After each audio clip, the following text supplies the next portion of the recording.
Ma'am Corazon Q, ito po yung pa-freebies ng ating sewing machine. Unang-unang gagawin natin, magsiset up po tayo ng wiring sa ating transformer. Ito po siya ma'am, ayan. Tapos ito naman po dito sa saksakan sa gilid, ayan. Tapos isusunod natin, maglalagay po tayo ng sinulid sa ating unit. So meron po tayong lagayan ng sinulid po ma'am dito ma'am, ayan. So ito po yung sinulid natin ma'am. Step 1, papatong natin dito. Ayan. Tapos, step 2, papunta po siya doon po, ma'am. So, iharap natin yung ating unit po, ma'am. Ayan. Pagka maharap natin siya, ma'am, papasok natin dito po, ma'am. Ha? Dito, ipapasok natin dito. Kailangan maipit siya dito, ma'am. Tapos, pataas na po siya. Then, yung hook, ayan po siya, ma'am. Ayan. Then, isasabit natin dito, ma'am. Corazon, ayan. Then, dire-diretso po siya dito, ma'am, at saka dito. Ayan.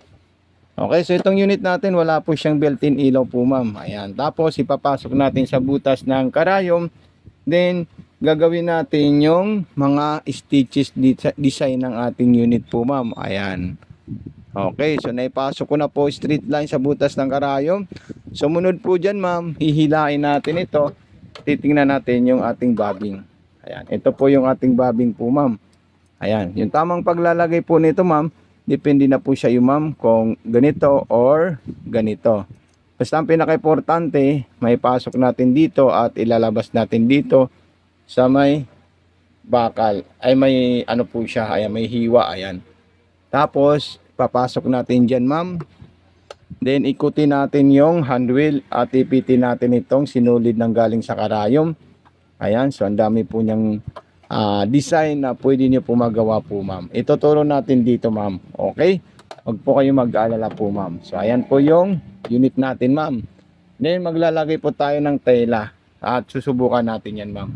Okay po ma'am, dito po yung mga option ng ating unit po ma'am. Kung mga straight line, kung mga iba-ibang design ang gusto natin, itatapat lang natin yung selector natin. Button, start, ayan. Then lock or reverse, ayan po siya ma'am. So kung gusto nyo pong masinsin na straight line, so ibaba nyo lang po ito ma'am. Ayan.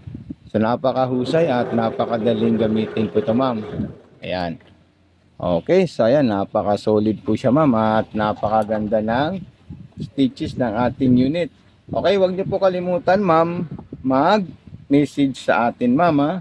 Anytime na mayroon po kayong kailangan, anytime na mayroon po kayong mga katanungan, i-message lang po kami ma'am sa Mato Sewing Machine vlog Facebook page natin ma'am. Ayan. Para maalalayan namin kayo at masuportahan namin kayo dito sa sewing machine na nabili nyo po ma'am. So napakagandang sewing machine po ito ma'am. Ang dami mong pwede pagpilian na mga design. Kahit ano po dito, pwede nyo po siya piliin po ma'am. Ayan. Basta ang pinaka-importante, yung contact at communicate natin ma'am. Huwag niyo po kakalimutan po ma'am Corazon. So ito na po siya ma'am Corazon. Thank you so much. God bless. And more power po sa iyo ma'am Corazon. Kompleto na po yan ma'am. May power cord, may transformer, may mga gamit at saka accessories po siya ma'am. Salamat. God bless and more power po. Peace out po ma'am Corazon Q.